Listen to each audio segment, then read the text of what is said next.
គឺជាការពិតអំពីសត្វស្រមោចទី1សត្វស្រមោចមិនដេកដូចមនុស្សទេពួកវាប្រើពេលខ្លីប៉ុណ្ណោះដើម្បីសម្រាកទី2ពួកវាមិនមានសួតទេជាធម្មតាអុកស៊ីហ្សែនចូលតាមរន្ធតូចៗពាសពេញដងខ្លួនរបស់វាហើយបញ្ចេញកាបូនឌីអុកស៊ីតតាមរន្ធដដែលដូចគ្នា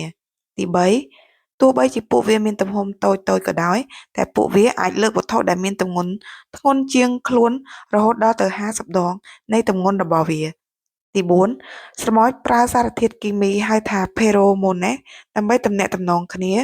ពួកវាបញ្ចេញសារធាតុទាំងនេះដើម្បីសម្គាល់ផ្លូវព្រមានអំពីគ្រោះថ្នាក់ឬទាក់ទាញស្រមោចផ្សេងៗទៅកាន់ប្រភពអាហារទី